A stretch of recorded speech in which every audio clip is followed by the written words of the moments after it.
Une joie immense des élèves, parents et enseignants remerciant le président de la République Félix Tshisekedi à l'arrivée du ministre de l'EPST Tony Mwamba Kazadi pour inspecter les travaux de réhabilitation de l'école primaire Lufungula au camp de policiers portant le même nom et de l'Institut Félix Antoine Tshisekedi au camp Force Navale dans le quartier Kingabwa, commune de Limete. Ici, il n'y a pas de réhabilitation, pas de renforcement, il y a la construction ici.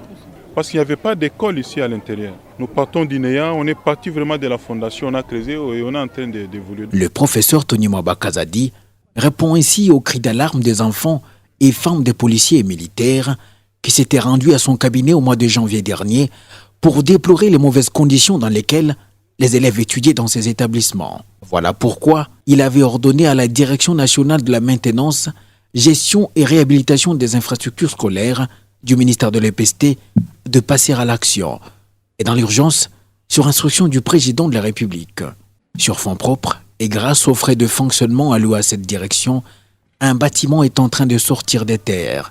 Au camp Force Navale, un bâtiment des 6 salles de classe, un autre administratif et des latrines modernes dont les travaux sont presque terminés pour accueillir les enfants des militaires et ceux des environs. Ça, c'est le résultat des frais de fonctionnement que nous accordons à la direction des infrastructures scolaires du ministère. Nous sommes au camp Force Navale.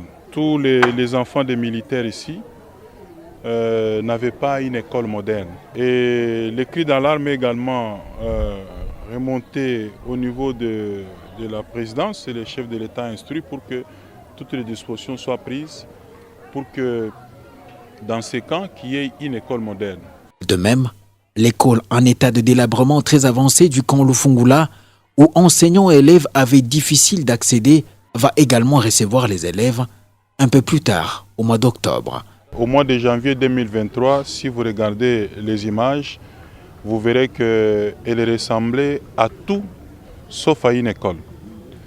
Et les cris d'alarme de tous les dépendants des policiers qui habitent ici sont arrivés aux oreilles du président de la République qui a donné des instructions fermes pour que cette école soit très rapidement réhabilitée. Et sous la supervision du Premier ministre, nous avons commencé les travaux, comme vous constatez là. Les travaux sont en train de se poursuivre. Malheureusement, ce bâtiment ne sera pas prêt avant le 4 septembre prochain pour la rentrée.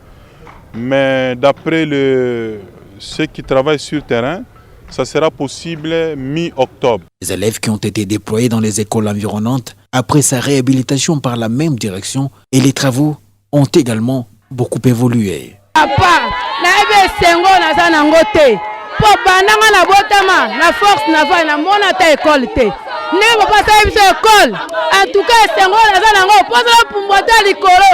tout cas, papa, nazali esengo ya makasi. Po bana na biso banyokwami. Bazaki na kotanga mosika bana bele bazokufa. Mais leo tokomona école na kati ya Force Navale. Tozala esengo. Une réalisation qui s'ajoute à plusieurs autres dans le cadre de l'amélioration des conditions d'apprentissage des élèves prônée par le président de la République.